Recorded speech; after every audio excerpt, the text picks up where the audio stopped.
कभी ऐसा हुआ है कि कोई ज़रूरी काम कर रहे हों और अचानक सॉफ्टवेयर बंद हो जाए?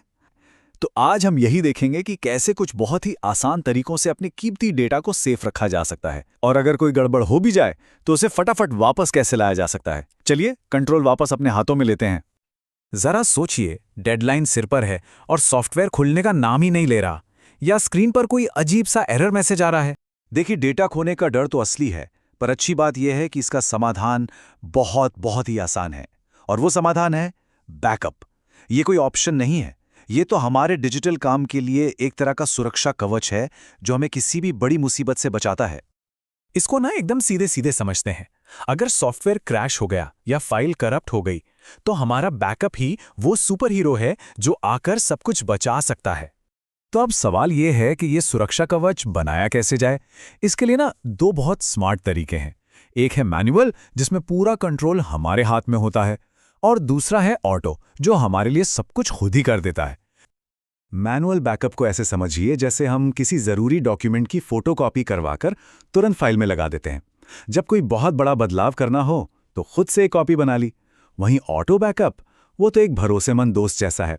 एक बार सेट कर दिया, फिर वो हर रोज़ चुपचाप अपना काम करता रहता है, हमारे डेटा को बचाता रहता है। अच्छा, बैकअप लेना तो समझिए आधा काम हो गया।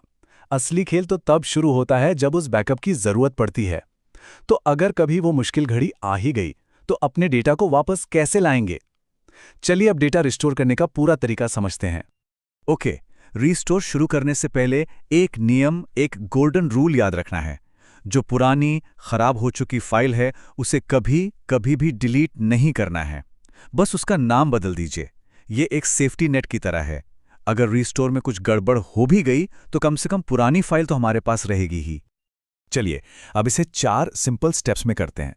स्टेप 1, जो पुरानी प्रॉम्प्ट फाइल है उसका नाम बदलकर PRM ओल्ड कर दीजिए। स्टेप 2, जहां भी बैकअप रखा है वहां से सबसे लेटेस्ट वाली फाइल को कॉपी कीजिए। स्टेप 3, उसे सॉफ्टवेयर के मेन फोल्डर में पेस्ट कर दीजिए। और अब उस नई फाइल का नाम बदलकर प्रॉम्प्ट कर दीजिए। बस काम हो गया। इस पूरी प्रोसेस का जो सबसे बड़ा सीक्रेट है वो है डेटाबेस नेम। प्रॉम्प्ट, हमारा सॉफ्टवेयर सिर्फ इस नाम को पहचानता है। बैकअप फाइल का नाम कुछ भी हो सकता है, उसमें डेट, टाइम या कुछ भी लिखा हो सकता है, लेकिन जो फाइल सॉफ्टवेयर असल में यूज करेगा उसका नाम हमेशा प्रॉम्प्ट होना चाहिए। तो ये पूरी प्रोसेस हमेशा सही तरीके से हो, इसके लिए 3 गोल्डन रूल्स हैं। इन्हें हमेशा याद रखना है। पहला रूल, जब भी फाइल्स का नाम बदले तो ये ध्यान रहे कि सॉफ्टवेयर बंद हो। दूसरा रूल, एक्टिव डेटाबेस का नाम हमेशा प्रॉम्प्ट ही होना चाहिए। तीसरा रूल, जब आप सक्सेसफुली बैकअप लोड कर लें तो डेटा चेक जरूर करें कि सब सही काम कर रहा है या नहीं।